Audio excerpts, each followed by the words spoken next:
Dans Matthieu 16, au verset 26, le Seigneur Jésus nous dit que servirait-il à un homme de gagner le monde entier s'il perdait son âme, ou que donnerait un homme en échange pour son âme.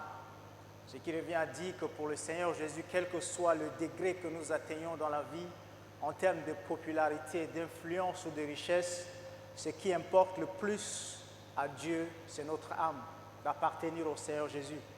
Si vous posez la question aujourd'hui aux différents chrétiens à travers le monde pour connaître leur histoire de chrétienté, ces histoires sont diverses et variées. Certains ont eu la grâce, étant tout petits, d'avoir des parents chrétiens qui leur ont montré le chemin de l'Église très tôt. D'autres, par contre, ont erré très loin de Dieu pendant des années avant que la grâce de Dieu ne puisse les rattraper. Aujourd'hui, nous recevons ici dans le cadre de notre émission Christ en moi, le pasteur Aladabaï Dimadoum, avec qui nous allons échanger sur son témoignage. Bonsoir à tous et bienvenue à cette émission. Pour la présentation, je suis votre bien-aimé Risteva, Master Risteva. On se retrouvera tout à l'heure après le générique.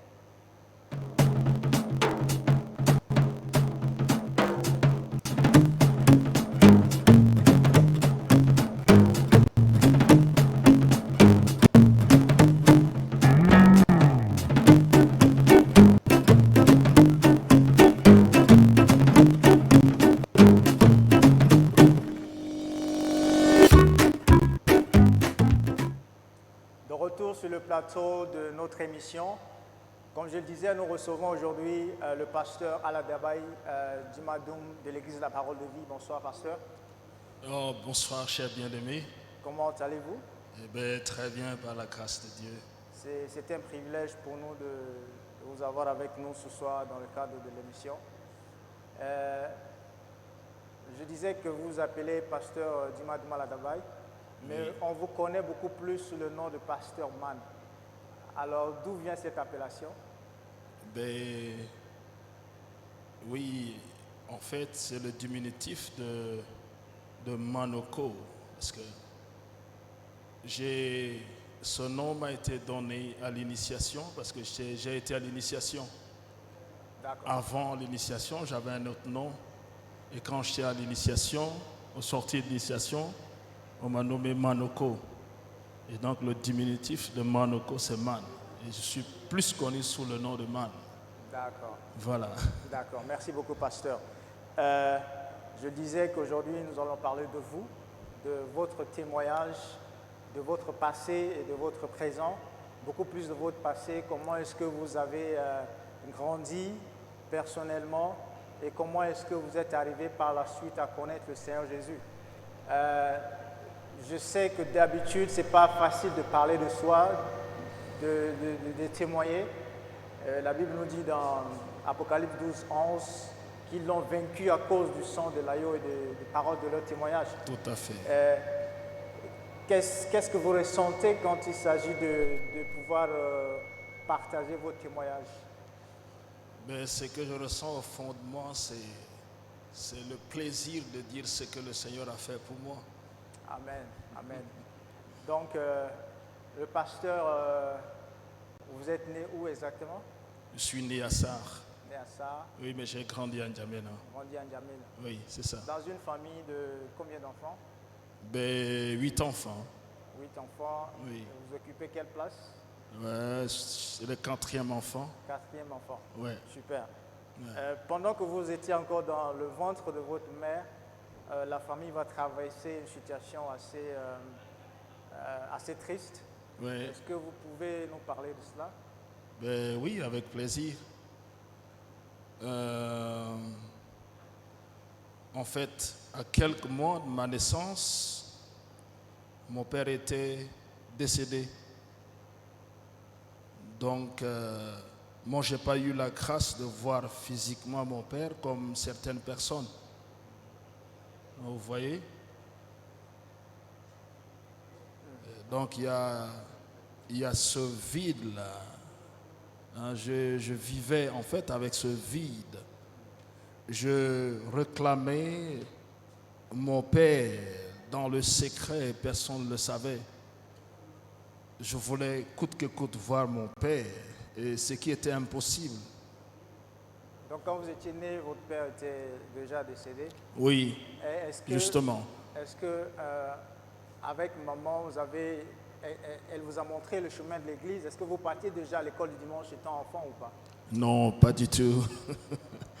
L'église n'était pas du tout mon problème. Mais la famille est catholique, pratiquante. Mais bon, aller à l'église, c'était pas mon problème. D'accord. Donc, en gros, vous avez eu une jeunesse plutôt triste. Très triste, très triste. Pas seulement triste, mais très triste. Très triste. Ouais. D'accord. Donc, c'est pour cela que nous sommes là ce soir pour en parler. Et chers bien-aimés, vous qui nous suivez, nous osons croire que, à travers le partage de ces témoignages, quelle que soit la situation dans laquelle vous vous trouvez, c'est un message d'espoir pour vous, afin de savoir que rien n'est impossible à Dieu, parce qu'il peut tout accomplir dans votre vie. C'est un plaisir pour nous de vous avoir avec nous en direct ce soir sur nos antennes sur Facebook. Alors, pasteur, rien n'est impossible à Dieu. Le Seigneur vous a identifié plus tard, mais avant d'arriver à ce niveau, vous étiez né orphelin, mais par contre, vous n'allez pas le savoir. Ce n'est que plus tard que vous allez découvrir l'information. Oui. Est-ce que vous pouvez nous dire comment ça s'est passé?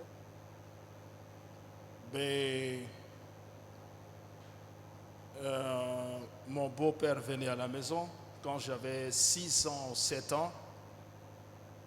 Donc votre mère s'est remariée? Ma maman s'est remariée justement. Vous avez quel âge quand elle s'est remariée? J'avais 6 à 7 ans je crois. D'accord. Mais je ne me souviens plus exactement. Peut-être. Oui, je crois. D'accord. Je crois. Le souvenir que j'ai jusque-là, c'est 6-7 ans, je crois. D'accord. Ouais. Et donc, comment est-ce que vous étiez venu à apprendre la nouvelle que... Parce que jusque-là, on vous a caché l'information selon laquelle votre père était décédé. Oui, justement, parce que j'étais très content quand mon beau-père venait à la maison. Pour moi, c'était mon père. C'était mon père, je le taquinais. Quand il venait, je montais sur ses pieds, je jouais avec lui. Et quand il quittait pour aller de l'autre côté, je pleurais derrière lui. Et voilà, un jour, il y a un de mes oncles. Et il me tire de côté et me dit, mais écoute, le monsieur n'est pas ton papa. Je lui ai dit, mais qu'est-ce que tu me racontes toi? Il me dit, non, écoute, ce n'est pas ton père. J'ai dit, mais pourquoi tu dis que ce n'est pas mon père? Lui-même, il m'appelle mon fils, moi je l'appelle papa.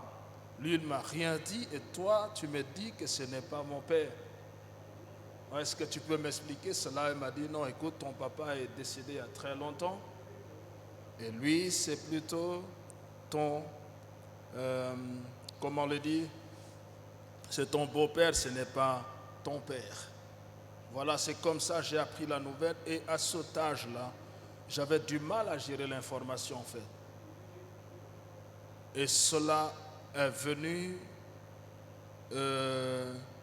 m'éloigner de mon beau-père. C'est comme s'il a construit une mur de séparation entre nous. S'il était vivant, peut-être que j'allais vers lui et lui demander, est-ce que tu savais que à telle période, je m'étais éloigné de toi? Mais comme il n'est plus, je n'ai pas partagé avec les gens, mais cela m'a amené à m'éloigner. Pour moi, c'est, voilà, je n'ai pas de père et puis voilà quoi. Donc, quand votre oncle vous a donné l'information, est-ce que vous étiez parti vers votre mère pour confirmer l'information? Non, je ne l'ai pas fait. Je ne l'ai pas fait. J'ai géré l'information tout seul. Voilà. D'accord. Ouais.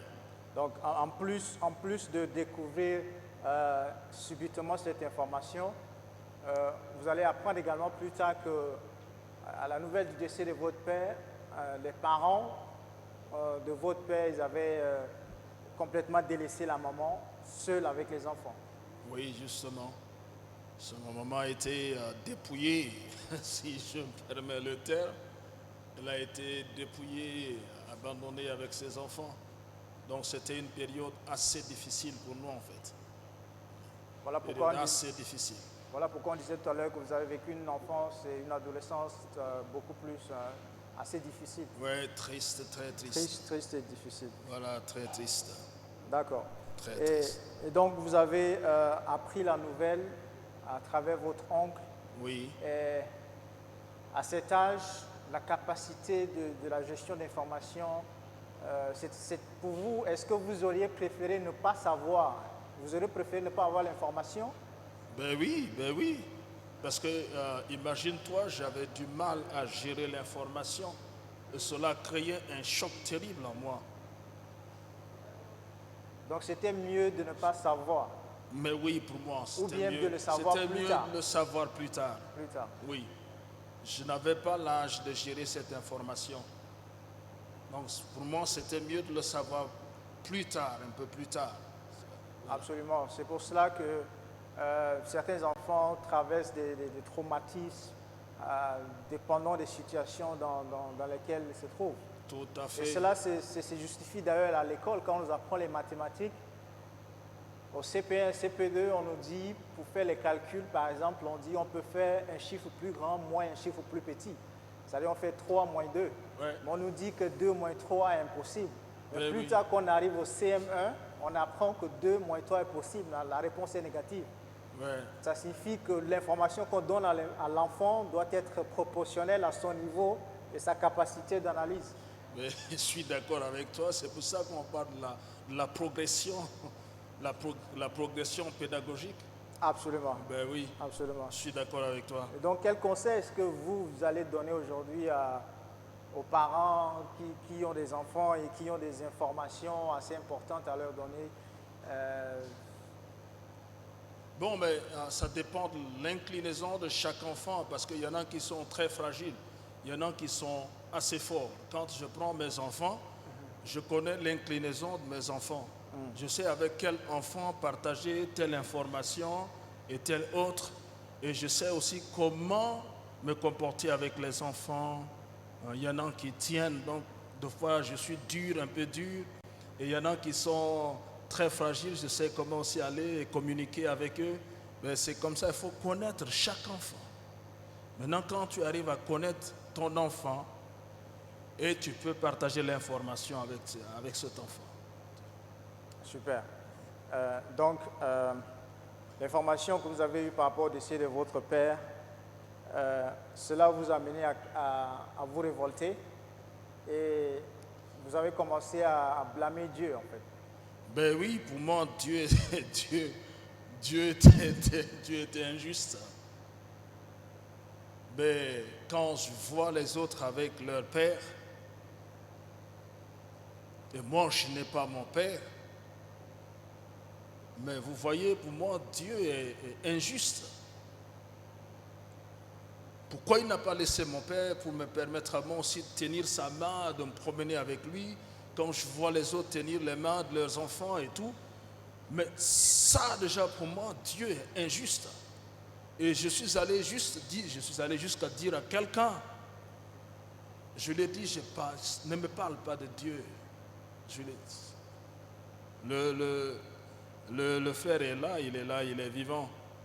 Je lui ai dit, arrête de me parler de Dieu. Wow. Et cette histoire n'est pas isolée du tout, parce que souvent on entend cela dans nos sociétés, des gens qui ont perdu leurs parents au cours de leur vie.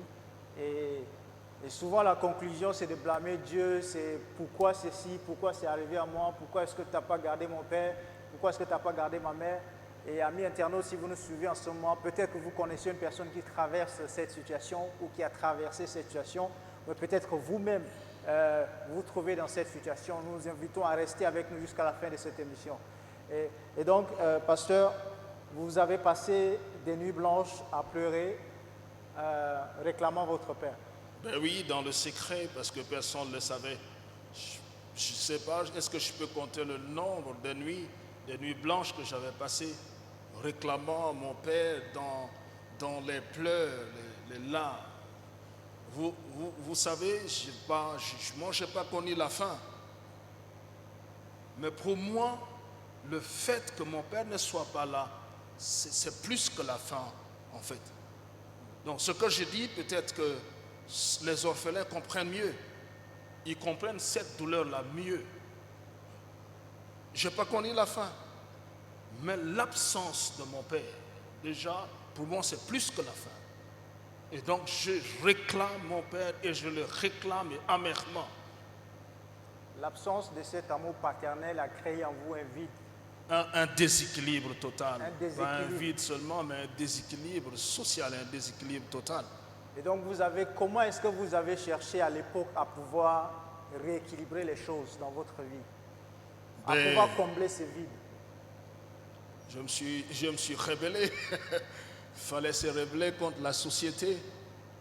Mais en fait, d'une manière insidieuse. Il fallait combler ce vide par d'autres choses. Et donc, il fallait avoir des activités de prédilection. Il fallait avoir la bière.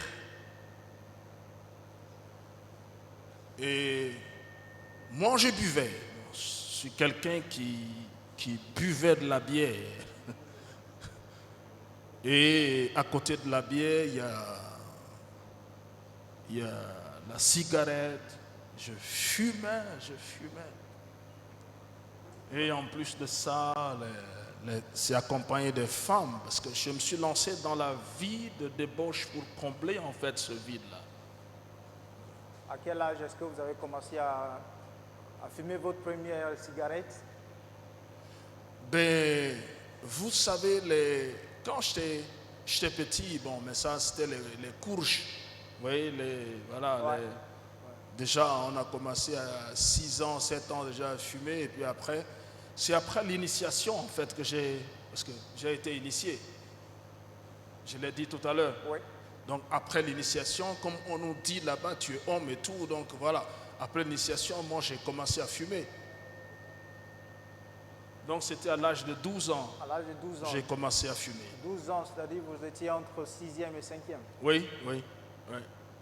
Et donc quand tu prends mes cahiers de cours, il y avait des, comment le dire, des brûlures, parce que les morceaux de cigarettes qui tombaient sur mes cahiers pendant que j'étudiais, donc voilà. Et à cet âge-là, vous trouviez l'argent où en fait? Mais, pour ces choses? Mais j'avais le don de tromper les gens. Je peux te regarder dans les yeux et savoir comment faire pour te soutirer de l'argent. J'utilisais beaucoup Maître Alain, mais je ne sais pas s'il va se souvenir de ce que je dis, mais je l'envoyais parce qu'après l'initiation, je n'avais plus le droit d'entrer dans la chambre de ma maman. Il fallait utiliser Maître Alain pour qu'il aille dans le sac de la maman et puis me soutirer de l'argent. Donc voilà, je dis, écoute, tu vas et puis tu ouvres le sac et tu me sors de l'argent. Donc j'avais de l'argent pour fumer, ça c'était pas un souci. Donc le vide qui était en vous, vous avez cherché à combler ce vide par tous les moyens, y compris la débauche. Vous êtes mis dans l'alcool, la cigarette, les femmes. Et en plus de ça, vous étiez champion toute catégorie de la bagarre dans le quartier. Ben oui, il fallait se développer les muscles pour se battre. Je l'ai dit le 23 mai que c'est très rare de passer une semaine sans me bagarrer. Donc je m'entraînais pour une petite histoire. Écoute, j'étais malade. Pendant ce temps, j'avais constamment les maux de tête. On m'avait envoyé au village pour les traitements. On m'avait envoyé à Ngabolo. Donc, j'avais un oncle, ça c'est vers Kumbra, Ngabolo. Et mon oncle habitait à 2-3 km de Ngabolo. Donc, c'était pour les soins.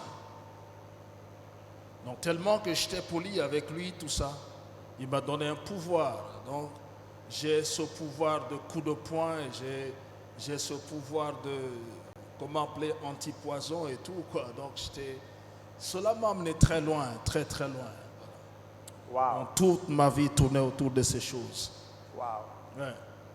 Et aujourd'hui, avec le recul, comment est-ce que vous analysez cette situation par rapport à l'influence du diable à cette époque précise de votre vie?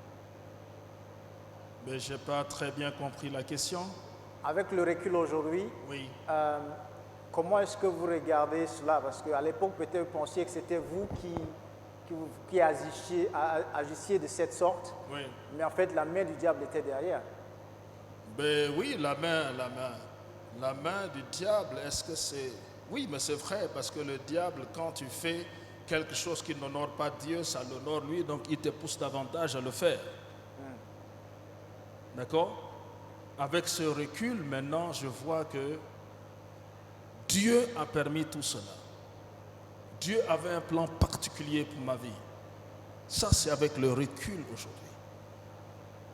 Mais pour moi, avant, c'était la meilleure des vies. Comme disaient les gens, je n'étais pas un enfant de cœur. Les gens aiment dire ça. Je ne sais pas comment vivent les enfants de cœur. Mais ils aiment dire, ben oui, voilà, moi, je n'étais pas un enfant de cœur. Donc, avec le recul aujourd'hui, je vois la grâce de Dieu. Peut-être qu'on va en parler plus davantage. Amen. Oui. Amen. Il était arrivé un moment dans votre vie où vous avez arrêté l'école. Ben oui, j'avais très mal à la tête, j'étais malade. C'est là où je disais, j'étais au village pour me traiter. C'était en quelle classe? J'étais en seconde, je crois. J'étais en seconde, je passais pour la première. Donc j'ai dû tout arrêter, quoi, en fait. J'avais les maux de tête et puis bon. Mais je pouvais très bien me faire traiter. Mais j'étais plus, comment on le dit, dans l'alcool, dans la cigarette, dans mes activités de prédilection. Donc les études n'étaient pas mon problème non plus aussi. D'accord. Ouais. À partir de ce moment-là, un déclic va arriver, un changement va se produire dans votre vie. Est-ce que vous pouvez nous dire comment est-ce que ce changement est arrivé? Oui, mais avec plaisir. Ça, c'est la meilleure des vies que je mène aujourd'hui. Amen. Mais pour que ce changement arrive, ça a pris beaucoup de temps. Beaucoup de temps. Parce que il y a mon cadet, Maître Alain, qui m'a devancé dans la foi, qui m'avait devancé dans la foi. Et il était dans une bonne équipe, une équipe dynamique, une équipe de créants Dieu, des jeunes avec le pasteur Nagueral et les autres. Ils étaient dans le Seigneur et puis leur vie commençait à m'attirer un peu déjà. À l'époque, il n'était pas encore pasteur, mais il menait une vie qui vous... Non, il n'était pas pasteur, non, pasteur Nagueral n'était pas encore pasteur, ils étaient très jeunes, plus jeunes que moi, parce que je suis plus âgé qu'eux. D'accord. Donc, ils étaient disciplinés, ils allaient à l'école, ils revenaient, ils allaient à l'église, et puis ils menaient une vie vraiment enviable. Donc, vous avez envié leur vie? Oui, j'ai commencé à envier leur vie, en fait. Et vous allez vous faire baptiser pour cela? Ben non, moi, la question de baptême, écoute, je vais te raconter comment est-ce que je me suis fait baptiser. Comme j'ai le don de tromper, j'ai en fait, moi, tromper les parents pour avoir de l'argent, tromper les gens pour avoir de l'argent, pour aller boire et tout, fumer, et puis voilà. Donc, j'avais cette facilité-là de tromper les parents. Et à un moment, les parents ont su me cerner. En fait, toutes les techniques que j'utilisais, les parents le savaient déjà. Alors, qu'est-ce qu'il faut faire dans ce cas? Je dis, mais si je deviens sérieux comme Maître Alain, pasteur Nagueral, qui n'était pas encore pasteur en ce temps, si je fais comme eux, peut-être que je vais gagner encore la confiance de mes parents pour me permettre de faire ce que je voulais faire. Donc je me suis dit, d'accord, tiens, ça c'est une stratégie. Je vais aller passer par les eaux de baptême. Les gens vont dire, mais le gars est devenu chrétien, il est devenu sérieux, et je saurai comment continuer à leur soutirer de l'argent. Donc voilà, c'était ça la raison principale. Hein. D'accord, vous êtes fait baptiser. Oui, je me suis fait baptiser. D'accord, c'était en quelle année? C'est pas parce que j'aimais le Seigneur. C'était en quelle année? C'était en 1988. D'accord. Non, 98. Donc c'était pas parce que vous aimiez le Seigneur, mais c'était pour mettre en confiance la famille. Non, je n'aimais pas le Seigneur. Est-ce que vous vous êtes fait rebaptiser plus tard? Dire que j'aimais le Seigneur, j'étais la poudre aux yeux. Je n'aimais pas le Seigneur. D'accord. Je voulais utiliser le Seigneur pour atteindre mes objectifs. Est-ce que vous vous êtes fait, plus tard, quand vous étiez devenu sérieux dans la foi, est-ce que vous vous êtes fait rebaptiser sérieusement ou bien non? Le premier baptême était Non, mais le Seigneur est bon. Je t'ai baptisé. Voilà, je ne me suis pas fait rebaptiser. D'accord. Alors, comment est devenue votre vie après le baptême? Comment est-ce que vous avez commencé à mener votre vie après le baptême? Juste après le baptême, j'étais 2-3 semaines sérieux. Mais non, en fait, sérieux, quand les gens sont là, j'essaie de faire semblant d'être sérieux. Mais quand mes parents ne sont pas là, je me mets à fumer tranquillement, à boire tranquillement, et puis bon, voilà quoi. Donc ça, c'est juste après le baptême. Ils ont mis un frère pour m'accompagner. Il y avait ce frère-là et puis le pasteur Auguste. C'était les deux, après les yeux de baptême, c'était les deux qui en fait m'encadraient. Mais même pour me rencontrer à la maison, c'était pas facile pour eux. Donc c'était un changement de façade en fait. Ben oui, je sais comment passer sous leur barbe, quoi. Ils ne pouvaient pas me rencontrer. Voilà. D'accord. Mais vous allez quand même repartir à l'école plus tard, obtenir votre bac et vous allez partir pour étudier au Cameroun. C'est là où la vraie rencontre avec le Seigneur va commencer. Est-ce que vous pouvez nous parler de cela? Oui. C'est toujours la vie qu'on menait. Maître Alain, pasteur Naguéral, je le voyais progresser. Mais aussi au fond de moi, il y avait quand même ce désir de réussir. C'est difficile en fait. Donc j'ai fait l'effort de repartir à l'école. J'ai reparti à l'école, j'ai tout fait pour avoir le bac. Et on avait eu le bac la même année avec pasteur Naguéral et puis il y avait un de mes oncles à la maison. Quand on avait eu le bac, les parents ont eu la possibilité d'avoir une bourse pour aller étudier. Maintenant, il y avait mon oncle et moi. Mon oncle était plus sérieux que moi. Vaut mieux investir dans la vie de celui qui est sérieux parce que s'il va, il réussit, il va revenir donner la main à la famille, soutenir la famille. Et leur choix était tout à fait normal. Et donc, ils ont donné la bourse à mon oncle pour aller en Algérie. Et voilà, moi je suis resté et puis j'ai commencé à leur faire des problèmes. Et puis, ils étaient obligés de m'envoyer. Ils m'ont dit, bon, le gars là, on ne peut pas l'envoyer loin, il faut qu'on l'envoie juste ici à côté au Cameroun. Même si ça ne va pas, on va le faire revenir au pays. Et donc, j'étais parti au Cameroun. Mais au Cameroun, moi, j'étais dans les boîtes de nuit. J'étais dans les endroits très, très compliqués. C'était la liberté, puisqu'il n'y a plus de parents, il n'y a plus de surveillance. Non, mais écoute, même ici même, j'avais cette liberté parce que je louais déjà. Mais en fait, là-bas, il y a les endroits plus obscurs qu'ici. Donc, j'ai découvert des endroits plus obscurs, des endroits... Voilà, donc c'était des choses terribles, quoi. Donc j'ai mis les études de côté et puis voilà, j'étais dans cette activité-là. Pendant des mois et des mois.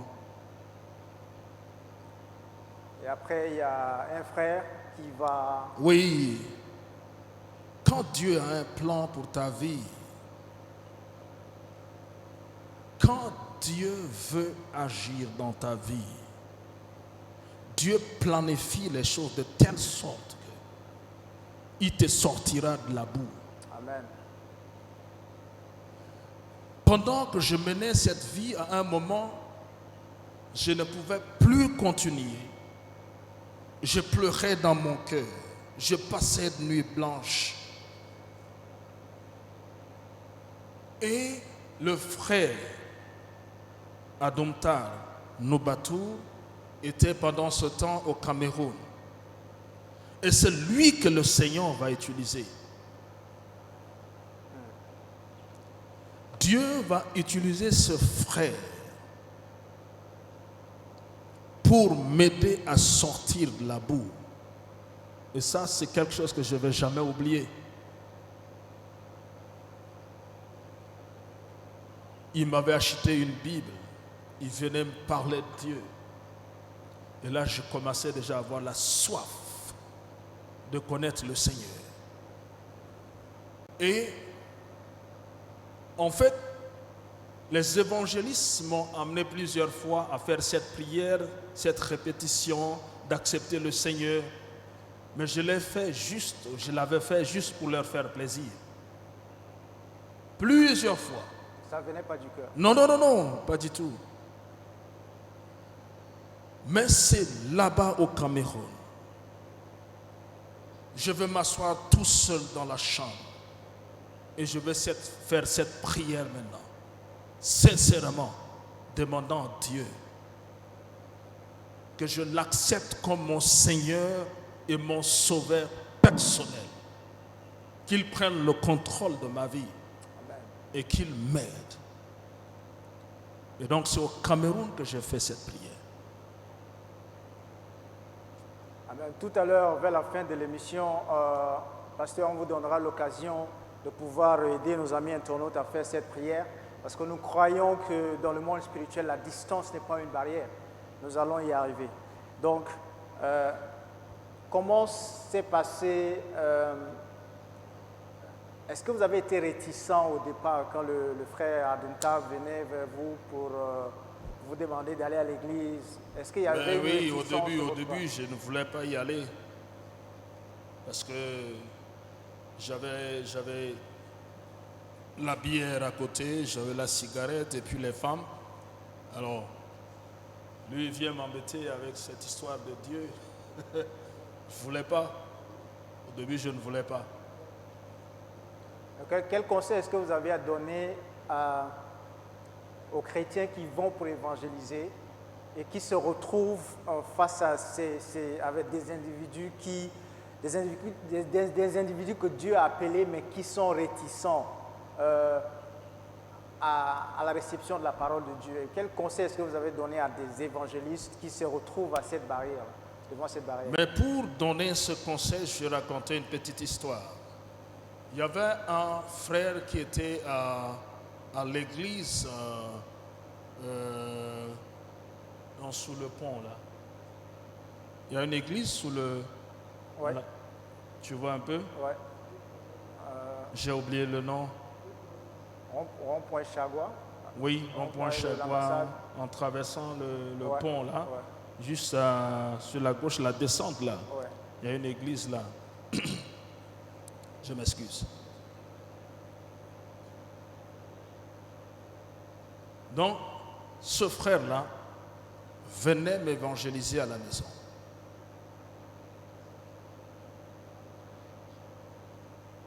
Quand il me donne rendez-vous, l'heure à laquelle il devait venir, moi, j'allume ma cigarette, je fume, parce que je me dis, les chrétiens n'aiment pas l'odeur de la cigarette, donc quand il arrive, il ne va pas supporter l'odeur de la cigarette, il va rester 2-3 petites minutes, il va partir. Ouais. Mais j'allume ma cigarette, le gars il vient, il reste, il me parle de Dieu. Et plusieurs fois, il ne s'est jamais découragé. Amen. Je lui donnais des faux rendez-vous. Mais il va faire tout pour me rencontrer. Il était derrière moi, ce type. Et donc, il y a un de mes amis qui m'a dit, mais écoute, mais reçois le type, mais tout le temps tu fais ça. Et puis, je lui ai dit, ben, écoute, moi j'ai choisi d'aller en enfer. Parce que la vie aujourd'hui est une question de choix. Moi j'ai choisi, je sais qu'il y a l'enfer, je sais qu'il y a le paradis, mais moi j'ai choisi d'aller en enfer, donc laisse-moi tranquille. Il m'a dit non. Il dit, reçois cet évangéliste-là. Mais le gars était là, il ne m'a pas lâché. Donc si j'ai un conseil à donner aux évangélistes, qu'ils ne se fatiguent pas. Amen. Qu'ils ne se fatiguent pas. Même si quelqu'un, je m'excuse, même si quelqu'un les reçoit avec la bière et tout, qui ne regarde pas la bière, Amen. mais qui regarde à cette vie-là que le Seigneur veut sauver. Amen. Et ça, c'est ce que j'ai à leur dire. Amen. Chers amis internautes, ça c'est un conseil très très important pour nous les chrétiens qui suivons et qui partons évangéliser. Quelles que soient les réticences que nous trouvons, nous devons continuer à persévérer à apporter la parole de Dieu à ces âmes. Je me souviens d'un pasteur qui avait donné son témoignage. Il partait pour évangéliser un jeune homme et le jeune homme était en train de fumer sa cigarette tranquille et le pasteur continuait à lui parler de la parole de Dieu. Et le jeune homme continuait à prier. Et à un certain moment, le jeune homme lui dit, mais pasteur, tu ne vas pas me demander d'arrêter de fumer? Et le pasteur dit, non, je suis ici pour t'apporter la parole de Dieu. Je suis ici pour que tu reçoives Jésus. Dès que tu reçois Jésus, Jésus va s'occuper de t'aider à laisser la cigarette. Voilà, bien aimé, quand nous annonçons la parole de Dieu, c'est vrai que le Saint-Esprit nous accompagne, mais en plus du Saint-Esprit, il faut une stratégie, il faut une approche pour toucher les âmes. Parce que l'erreur qu'on commet, pasteur, le plus souvent, c'est quand on arrive et que la personne est en train de fumer, on dit arrête de fumer parce que Dieu est ceci, arrête de boire parce que... Est-ce que vous avez compris que souvent c'est l'erreur que les chrétiens commettent? Mais oui, même dans nos églises, ouais. On ne permet pas aux prostituées de venir parce qu'on leur demande de s'habiller décemment, forcément. Mais non, il faut qu'on leur laisse le temps de venir écouter la parole telles qu'elles sont, tels qu'ils sont. Et le Seigneur va opérer des miracles dans leur vie. Mais déjà, quand on veut sélectionner des gens pour entrer dans l'église et dire que dans notre église, nous avons des gens qui craignent Dieu. Mais non, Jésus est venu pour lesquels? Pour les gens perdus. Jésus est venu pour les gens perdus. Et donc, on doit ouvrir la porte de l'église à ceux qui sont perdus, quel que soit leur accoutrement, pour venir écouter la parole. Et la transformation prendra du temps. Parce que pour que moi je sois transformé, ça a pris beaucoup de temps. Et la transformation prendra du temps. Voilà. Amen, pasteur. Amen. Parce que souvent l'erreur que nous commettons en tant que chrétiens, c'est que nous nous mettons à juger le plus. Et cela, parfois, c'est notre comportement qui empêche aux gens de pouvoir venir à Christ. Parce que nous mettons la barrière, la barre un peu très haute pour les gens. L'église n'est pas faite pour les gens parfaits. Non, pas du tout. C'est pour rendre les gens parfaits. Et oui. Voilà. Donc, c'est un message qui est très important pour nous, les évangélistes, parce que pour moi, tout chrétien est un évangéliste, parce que c'est la commission que le Seigneur nous a donnée. Voilà, c'est un moment magnifique que nous partageons avec vous, pasteur. Et donc, après le Cameroun, vous avez décidé de marcher avec le Seigneur, vous êtes rentré au pays. Dites-nous comment ça s'est passé votre retour au pays du Cameroun. Mais quand je suis rentré, il y avait un de mes amis qui était passé à la maison. Il m'a dit, mais écoute, il y a un Paris-Vente là. Donc Paris-Vente, c'est là où on vend la bière, on vend un peu de la bouffe et tout. Donc, il vient, il m'invite. J'ai dit, mais écoute, moi c'est fini, je ne vais plus dans ces endroits. Il dit quoi? J'ai dit, mais oui, je ne vais plus. Moi, j'ai vraiment rencontré le Seigneur. Et ces endroits-là, ces endroits ne sont plus pour moi. Il dit, ah bon? J'ai dit, oui, c'est vrai. Et ce frère est devenu aussi pasteur aujourd'hui. Amen, amen, amen. Gloire à Dieu. Ah ben oui. Mais il y a des gens qui ne vous ont pas cru quand ils vous ont vu à l'église, en fait. Il y a des gens qui n'ont pas cru parce qu'ils ont connu votre passé. Beaucoup de mes amis,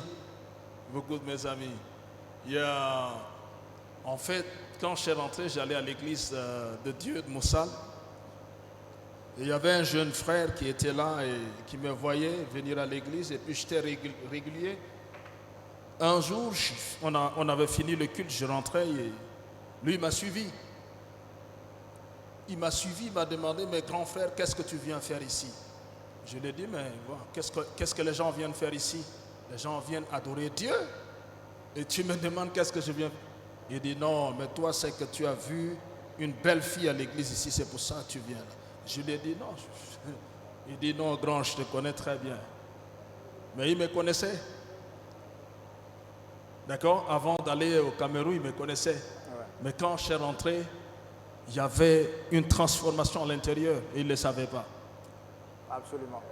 Et donc, je venais à l'église tranquillement, je venais à l'église. Et puis, il y a aussi un autre ami. Lui, il m'a dit, mais écoute, même si tu portes le bonnet de pape, parce que lui, il est catholique. Et dans le bonnet, quand on porte le bonnet de pape, on est saint. Et donc, il dit, même si tu portes le bonnet de pape, je ne vais pas croire en toi. Wow. Meilleur ami. Mais des mois plus tard, il va venir me confier une grosse somme.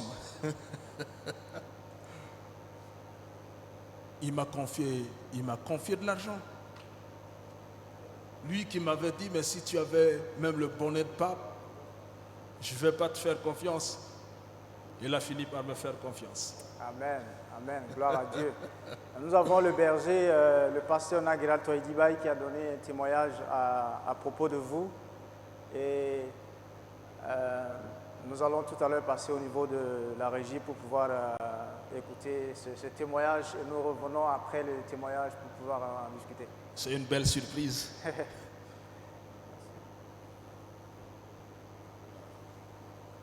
C'est une autre histoire. Je crois que Mougodé et les autres peuvent le dire. Un jour, il nous racontait comment il a mis mouchoir de tête torse nu et jeans serré sur la moto. Il est entré au bar, les gens commençaient par l'insulter seulement. Normal.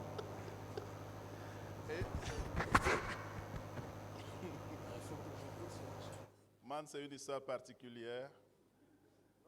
Et quand il entrait à la maison, tout le monde était intimidé, voilà, tout le monde se calmait, tout le monde se rangeait, donc le chat est arrivé, voilà.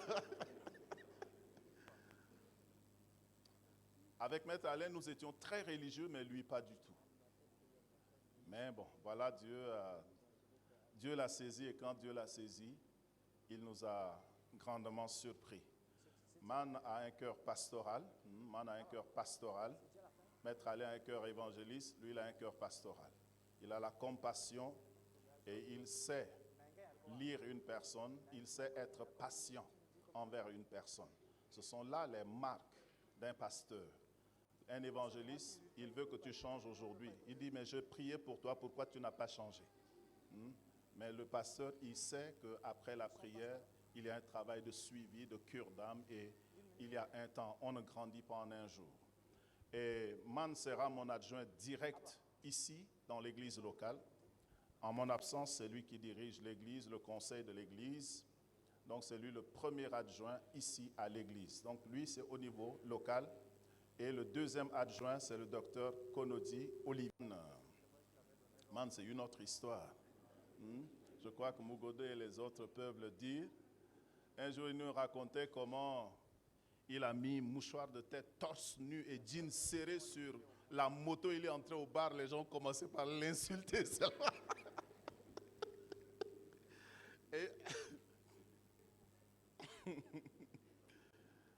Man, c'est une histoire particulière. Et quand il entrait à la maison, tout le monde était intimidé, voilà, tout le monde se calmait, tout le monde se rangeait, donc le chat est arrivé, voilà. Avec Maître Alain, nous étions très religieux, mais lui, pas du tout. Mais bon, voilà, Dieu l'a saisi, et quand Dieu l'a saisi, il nous a grandement surpris. Man a un cœur pastoral, Maître Alain a un cœur évangéliste, lui il a un cœur pastoral. Il a la compassion et il sait lire une personne, il sait être patient envers une personne. Ce sont là les marques d'un pasteur. Un évangéliste, il veut que tu changes aujourd'hui. Il dit, mais je priais pour toi, pourquoi tu n'as pas changé? Mais le pasteur, il sait qu'après la prière, il y a un travail de suivi, de cure d'âme, et il y a un temps, on ne grandit pas en un jour. Et Man sera mon adjoint direct ici, dans l'église locale. En mon absence, c'est lui qui dirige l'église, le conseil de l'église. Donc c'est lui le premier adjoint ici à l'église. Donc lui, c'est au niveau local. Et le deuxième adjoint, c'est le docteur Konodi Olivier. Donc en mon absence, en l'absence de Man, c'est Konodi Olivier qui va diriger le conseil de l'église, va diriger l'église. Et Konodi Olivier... Ginodi! Ça, c'est Konodi Apollinaire qui m'a influencé.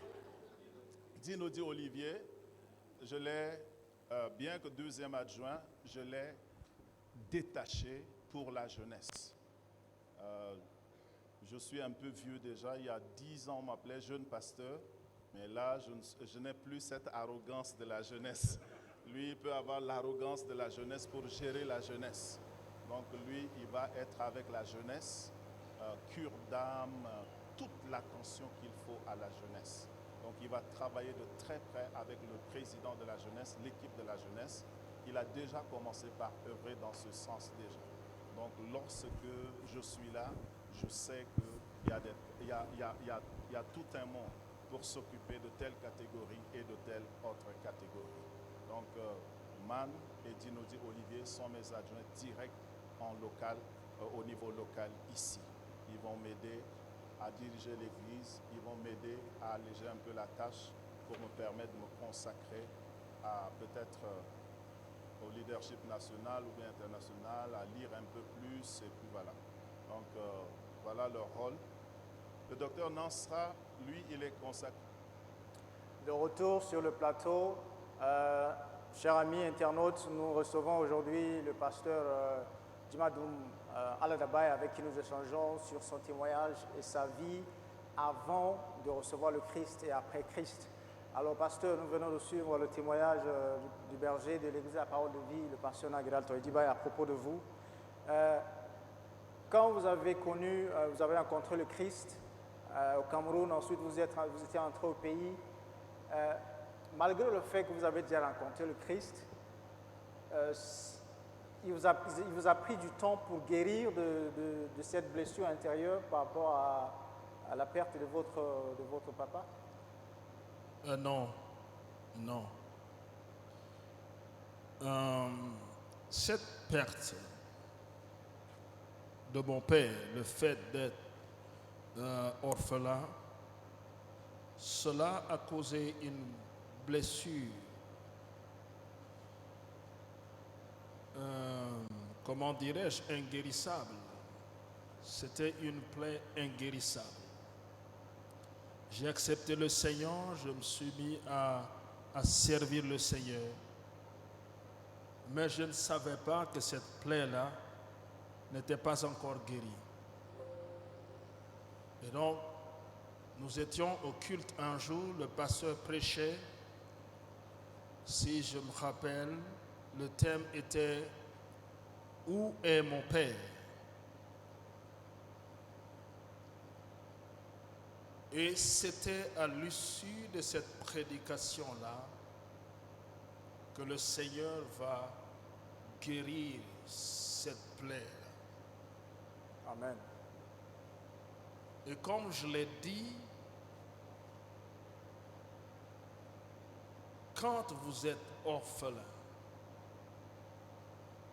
et ce que je dis, les orphelins comprennent mieux.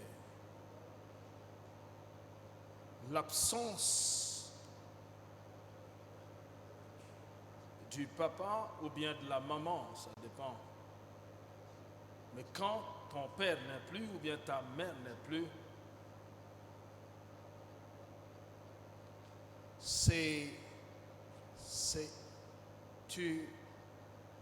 en fait, cette douleur-là, je l'ai dit, c'est plus que la faim. Parce qu'il y en a qui n'ont pas connu la faim, comme je l'avais dit. Mais quand tu n'as pas un de tes parents, ou bien les deux, c'est une douleur extrême, ce qui est à l'extrême. Et ce que je dis, non seulement les orphelins, mais il y en a qui vivent comme des orphelins en ce moment. Papa est là, mais il ne prend pas soin d'eux. Ce n'est pas parce qu'il n'a pas les moyens. Mais papa n'est jamais là.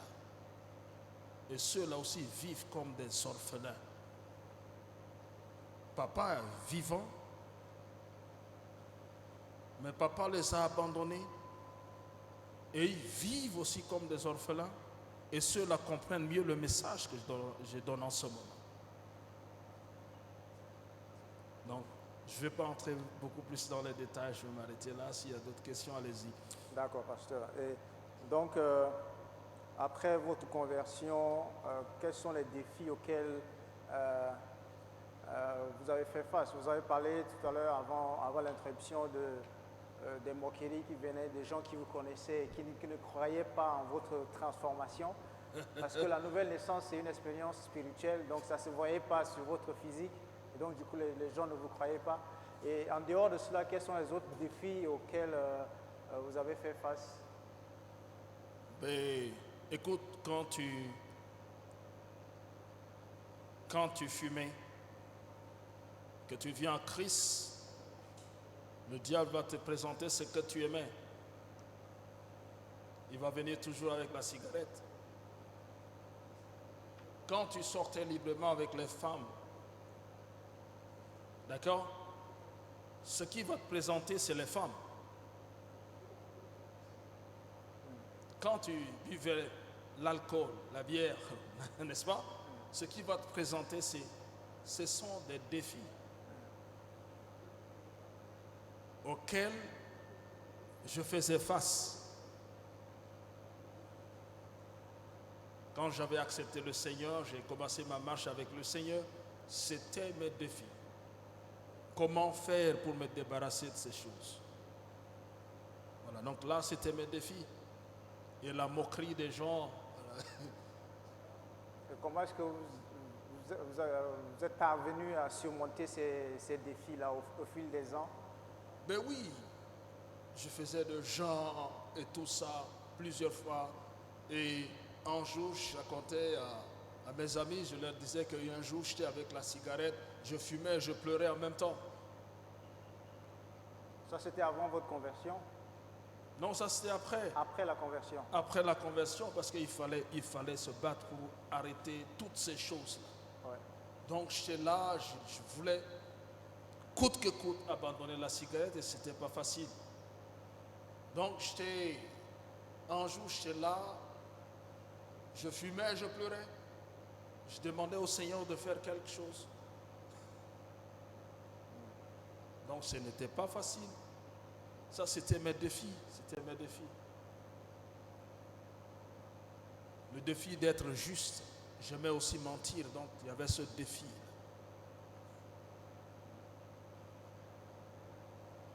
Et la Bible dit que les mauvaises compagnies corrompent les bonnes mœurs. Quand vous avez donné votre vie à Christ, ces amis avec qui vous avez l'habitude d'aller boire, d'aller fumer, quel a été votre comportement envers ces amis-là? Mais comme j'étais à mes débuts dans le Seigneur, les conseils que m'avaient donnés les uns et les autres, c'était de me séparer d'eux. Ils me disaient, mais il reste tes amis, mais nous te conseillons de ne pas les fréquenter. Donc, tu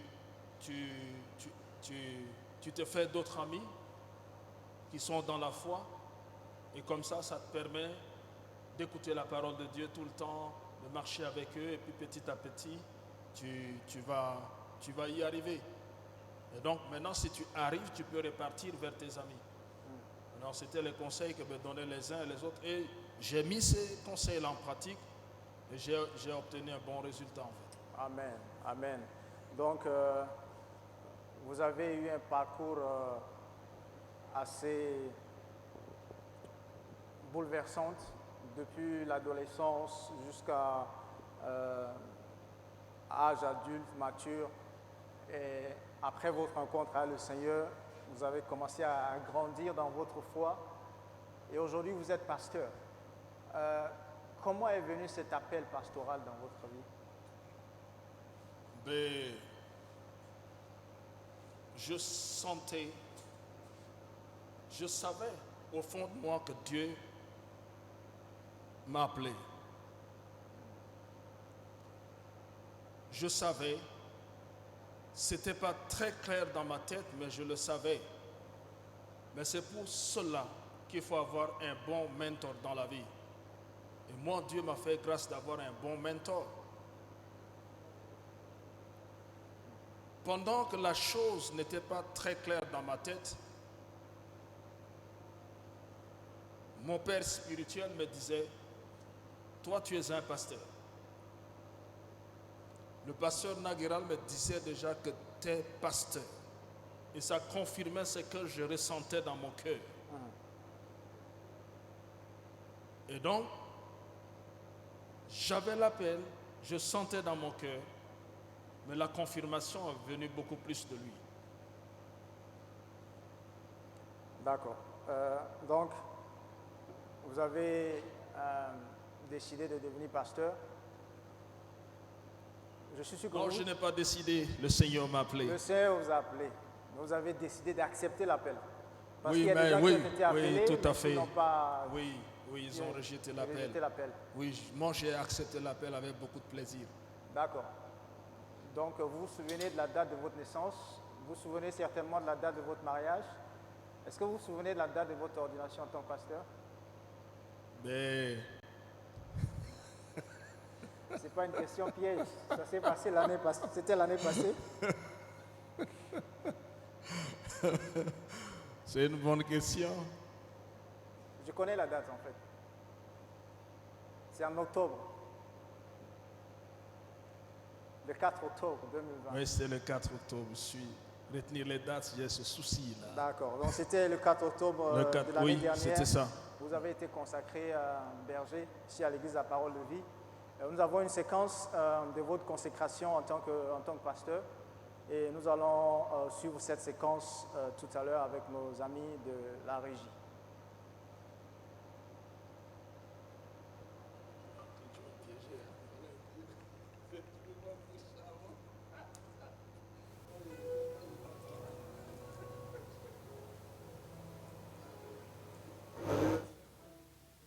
Une chose je sais, Dieu est fidèle. Est-ce que nous pouvons agenouiller-vous? Je vais prier pour vous. Marius, viens.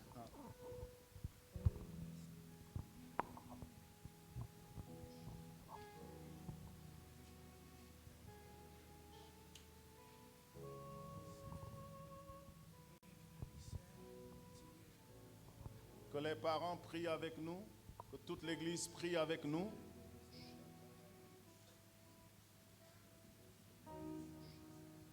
Dieu de grâce et de bonté,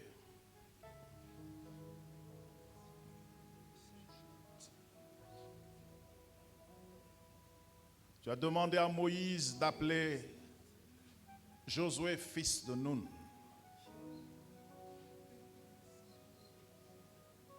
De lui imposer les mains et de le rendre participant à sa dignité. Par cette imposition des mains, communique toute grâce que tu m'as donnée à Djima de Maladabaye. Qu'il soit participant à toute faveur que tu m'as donnée. Refuse-lui tout défaut de ma part, mais communique-lui toute qualité, Seigneur.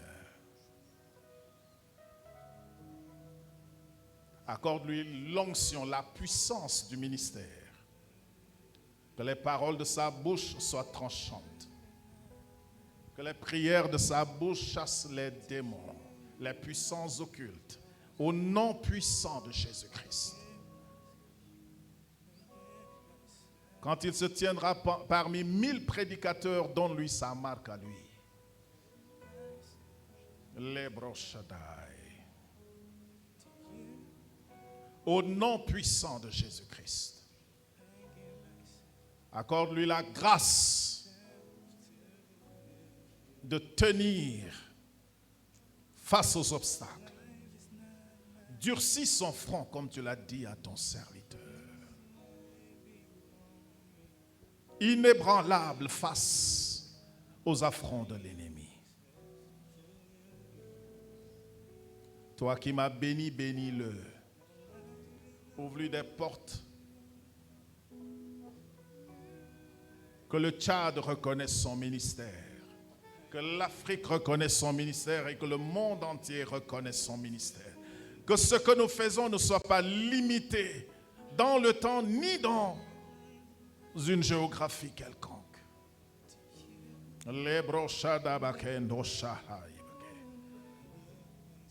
L'Oshanda, oins-le pour guider ton peuple.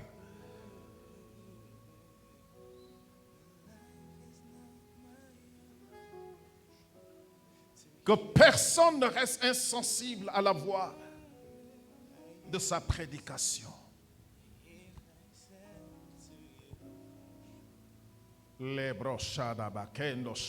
Investis en lui de l'autorité. Et que le peuple de cette église lui obéisse.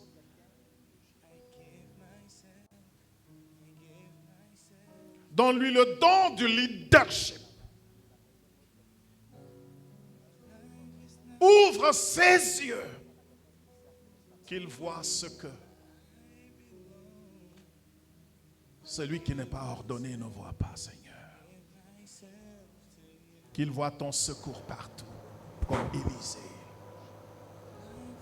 Que sa foi le porte, Seigneur.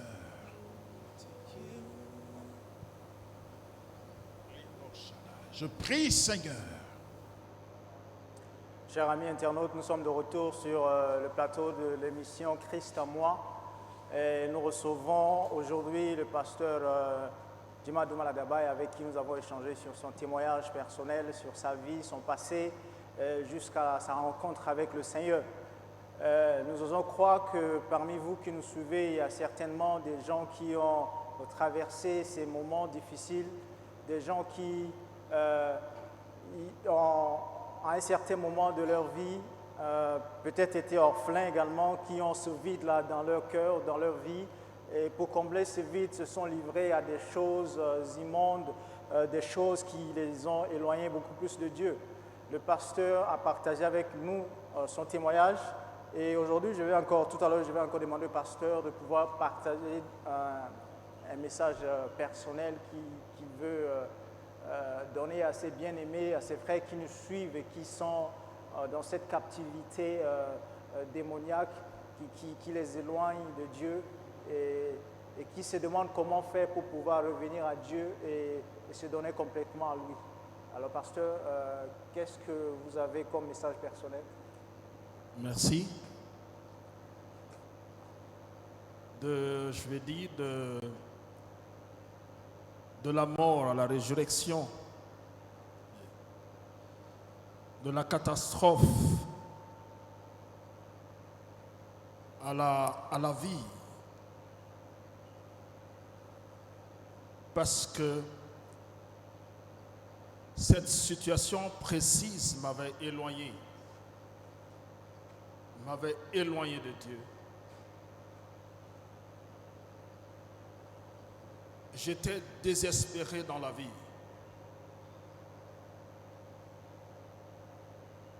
Et personne ne comptait sur moi. Tout à l'heure, j'avais raconté l'histoire de mon oncle quand on avait eu le bac. C'était à lui plutôt qu'on avait donné la bourse parce que personne ne comptait sur moi. Il n'y avait aucun espoir. Mais lorsque le Seigneur s'est révélé à moi, lorsque j'ai accepté d'ouvrir mon cœur au Seigneur, lorsque j'ai ouvert mon cœur, je l'ai dit, tu es mon Seigneur et mon Sauveur, des miracles ont commencé à se produire dans ma vie. Et le niveau que j'ai aujourd'hui dans la vie est une grande surprise pour beaucoup de gens qui me connaissent très bien. Et ça, c'est ce que le Seigneur peut faire dans la vie d'un homme.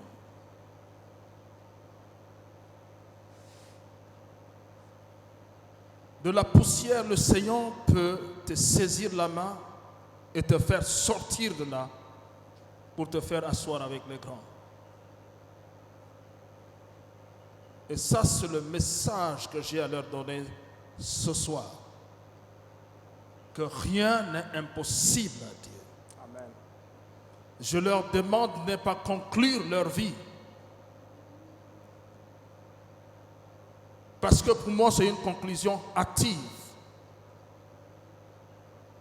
Ce que je dis, c'est ce que je vis. Et je sais que quelle que soit leur situation, le Seigneur peut les aider. Amen. Le Seigneur peut leur redonner l'espoir. Et donc ça, c'est le message que j'ai à leur donner ce soir. Amen. Il y a une autre catégorie de personnes qui n'ont jamais connu la joie dans leur vie. Leur vie est jalonnée de problèmes. Quand ils traversent un problème, une autre situation se présente. Ils n'ont jamais connu la joie. Et ils sont sur le point d'abandonner le Seigneur. Je leur dis ce soir que le Seigneur est fidèle. Amen. Je leur demande d'arrêter de murmurer, mais de continuer à croire en ce Dieu qui ne cesse d'opérer des miracles, qui ne dort ni ne sommeille. Donc, c'est ce court message que je leur adresse ce soir. Amen. Amen. Amen. Merci beaucoup, pasteur. Chers amis internautes, merci d'avoir été avec nous durant toute cette émission. Vous savez, il n'y a aucune situation qui est plus grande ou insurmontable pour Dieu. Quel que soit ce que vous traversez, comme le pasteur vient de dire, il suffit de vous confier au Seigneur. Il y a des gens qui se disent, moi je vais attendre plus tard quand je serai assez propre ou quand je me serai débarrassé de certaines choses, alors je viendrai à Dieu. C'est une erreur. Vous n'avez pas besoin d'être parfait avant de venir à Dieu. Venez à Dieu tel que vous êtes et il se chargera de vous rendre parfait. Vous n'avez pas besoin d'être parfait avant de venir à Dieu. Venez à lui tel que vous êtes. La Bible nous dit dans Romains 19, si tu confesses de ta bouche le Seigneur Jésus, tu crois dans ton cœur que Dieu l'a ressuscité d'entre les morts, tu seras sauvé. Et donc maintenant, nous allons donner l'occasion, si vous avez suivi ce témoignage du début jusqu'à maintenant, et que le témoignage vous a touché et que certainement peut-être vous traversez la même situation, je vais demander au pasteur tout à l'heure de prononcer la parole du salut, de confesser ça. Cela vous permettra de confesser le Seigneur Jésus afin de pouvoir recevoir le salut. Dans le monde spirituel, la distance n'est pas une barrière. Il n'existe pas de distance dans le monde spirituel. Quel que soit l'endroit où vous nous suivez, vous avez la possibilité aujourd'hui d'accepter Jésus-Christ comme votre Seigneur et Sauveur. Et ça se passe aujourd'hui. Ne remettez pas cette occasion à plus tard, car demain ne vous appartient pas. Pasteur, je vais vous demander donc de pouvoir prononcer cette prière. Et chers amis internautes, si vous n'êtes pas encore nés de nouveau, si vous ne connaissez pas encore le Seigneur Jésus, je vous exhorte à répéter cette prière après le pasteur. Que Dieu vous bénisse. Pasteur. Merci. Avant de prononcer la prière, comme je l'avais dit, moi, les évangélistes m'ont demandé de répéter cette prière après eux. Je l'ai répété, mais ce n'était pas sincère. Mais je voudrais que ceux qui nous suivent, qu'ils soient sincères, qu'ils répètent cette prière, et le Seigneur que je connais va descendre habiter dans leur vie,